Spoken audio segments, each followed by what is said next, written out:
मैं प्रश्न इससे जुड़ा हुआ दूसरा करना चाहता हूं।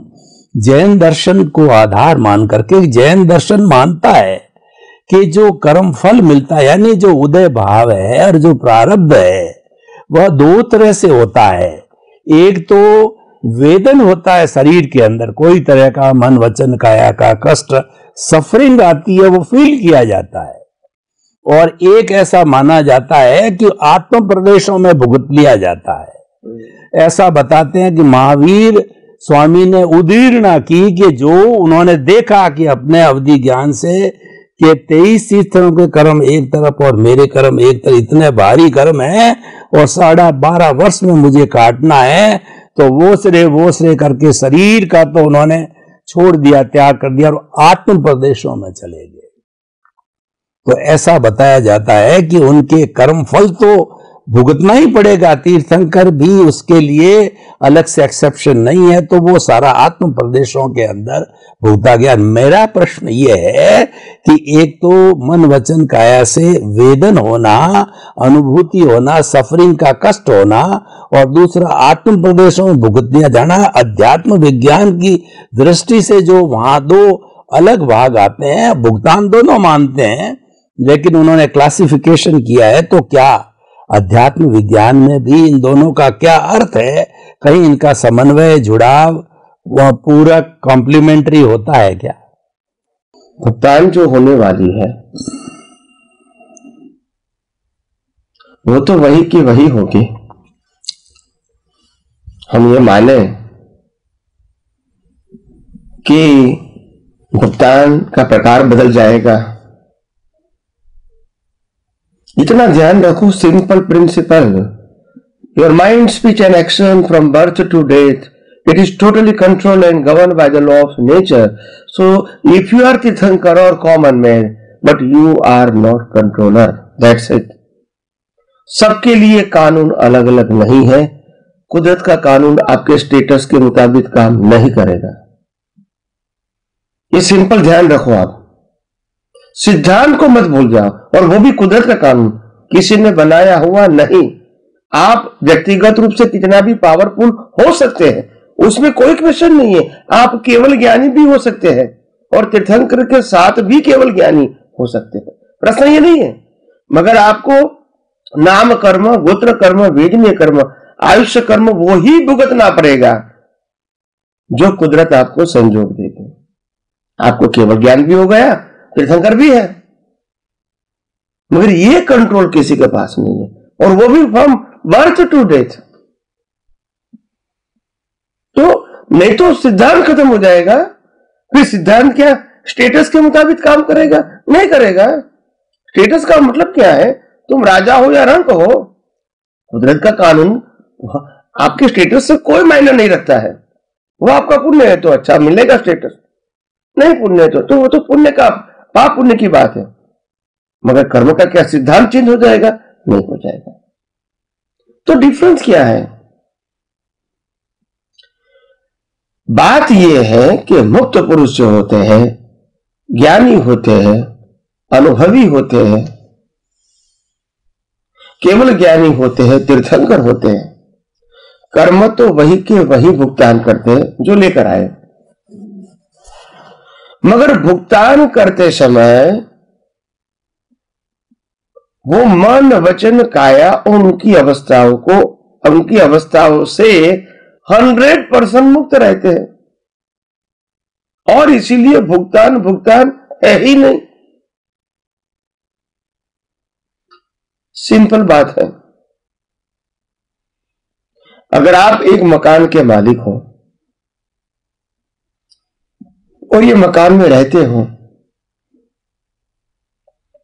अगर कोई ग्लास टूट जाएगा तो रिपेयरिंग करना पड़ेगा, अगर कोई नल खराब होगी रिपेयरिंग करनी पड़ेगी, अगर कोई टाइल्स निकल गया रिपेयरिंग करना पड़ेगा, अगर कोई डोर खराब हुआ रिपेयरिंग करना पड़ेगा, लाइट बल्ब चला गया रिपेयरिंग करना पड़ेगा, घर के अंदर से कहीं जगह पे कलर निकल गया है पेंट करवाना पड़ेगा। ये सब कुछ करवाना पड़ेगा कि you are the owner of the house. But when you sell the house, एक बार आपने मकान को बेच दिया, अलग मकान में रहने के लिए चले गए। यह मकान तो है मगर आपने बेच दिया है, अभी उसका मालिक क्या है? अलग हो गया। अभी ये मकान में कुछ भी होता है, यू आर 100% नॉट रिस्पॉन्सिबल। व्यवहार से भी कोई नहीं कहेगा कि भी ये आपका ये घर का डोर है वो टूट गया, रिपेयरिंग करवाओ, ये ग्लास रिपेयरिंग करवाओ, फूट गया है, किसी ने पत्थर लगा के तोड़ दिया है, आपको लोग भी नहीं कहेंगे। आप देखो, तो जो व्यक्ति अपने मन वचन काया के मालिक ही नहीं है, चलाने वाले भी नहीं है और भुगतान करने वाले भी नहीं है, ऐसी जिनकी ज्ञान दशा है, देहाध्यास से मुक्त, तो उसकी निर्जरा तो अपने आप होगी, क्योंकि शरीर का तो वैसे भी तो कंट्रोल कुदरत है। प्रतिष्ठित आत्मा तो उनके पास है नहीं, जो पुरुषार्थ करता है वो तो है ही नहीं, क्योंकि अज्ञान ही नहीं है। लास्ट बर्थ में अज्ञान नहीं होता है। तो कहने का मतलब यह है, पुरुषार्थ शब्द लास्ट बर्थ में लागू नहीं होता है। ये सब हम सिद्धांत नहीं जानते हैं ना, ये तकलीफ है। जैसे जैसे विज्ञान के सिद्धांत जानोगे, on the base of law of nature, अपने आप उत्तर मिल जाएगा। सिद्धांत के अंदर उत्तर है, श्रद्धा के अंदर नहीं। श्रद्धा के अंदर हर बात गोल गोल है, फिर आगे जाके कोई प्रश्न करेंगे तो फिर हम जवाब नहीं दे पाएंगे, क्योंकि हमको सिद्धांत तो मालूम ही नहीं है। एक व्यू पॉइंट जाना है, किताबों के माध्यम से या कोई व्यक्ति के माध्यम से व्यू पॉइंट जाना है, यूनिवर्सल ट्रूथ नहीं जाना। यूनिवर्सल ट्रूथ व्यू पॉइंट नहीं होता है, वो कुदरत का कानून होता है। आप मानो या न मानो, लागू होगा सबके लिए। तो इसीलिए हम जब ऐसी बातें जब जानते हैं, तब अब हमको समझ में नहीं आता है क्या ऐसा क्यों होता है। और फिर लोग कहते हैं कि भाई आप इस प्रकार का अगर आप पुरुषार्थ करोगे तो आपको रिजल्ट में बदलाव आ जाएगा। नहीं आएगा बदलाव। आपकी दशा में बदलाव ला सकते हैं, प्रकृति में नहीं ला सकते हैं। अगर प्रकृति में बदलाव लाना है, इसका पुरुषार्थ अगले अवतार में ही करना पड़ेगा। अगर मैं केवल ज्ञानी नहीं हूं, एक आम आदमी हूं मगर डेवलप हो चुका हूं, तो मैं अगले अवतार में बनाया हुआ कर्म, अगर मैं उस समय जागृति नहीं रखी और कर्म बन गया, उसके बाद मैंने विज्ञान का सही तरह उपयोग किया जो उस समय करना चाहिए मगर बाद में किया, तो अज्ञान का पुरुषार्थ का भी फल आएगा। बाद में विज्ञान का उपयोग किया उसी अवस्था को रीओपन करके, तो इसका भी फल आएगा। मगर क्या फल आएगा? जब आपका परिणाम आएगा, उस समय जो आपने पुरुषार्थ किया है वो पुरुषार्थ भी रिजल्ट के रूप में आएगा, तो पुरुषार्थ करने की जरूरत नहीं है। तो लास्ट बर्थ का मतलब क्या है? जो अगले अवतार में सभी प्रकार के पुरुषार्थ करके अज्ञान को खत्म कर दिया है, तो लास्ट बर्थ में पुरुषार्थ है ही नहीं। तो क्या जागृति नहीं है? 100% जागृति है, मगर वो ऑटो मोड हो गया है पुरुषार्थ आपका। अभी पुरुषार्थ क्या है?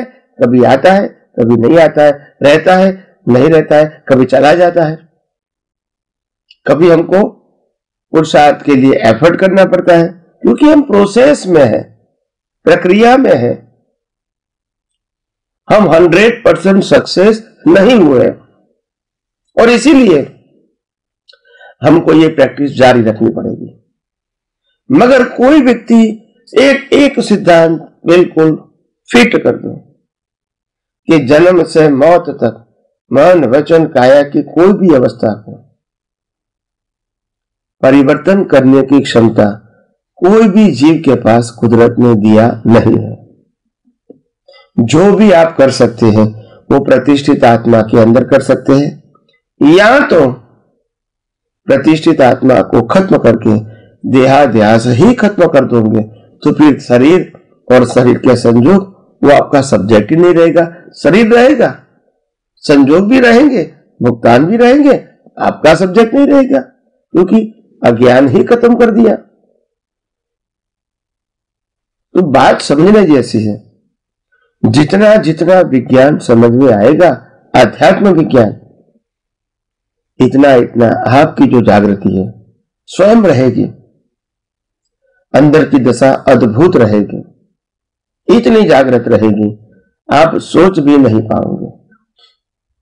तो इसीलिए मैं समझता हूं जैसे जैसे आगे आगे विज्ञान समझेंगे वैसे वैसे आप इनका रिजल्ट भी देखेंगे, आप इसको प्रयोग भी करेंगे, अनुभव भी करोगे,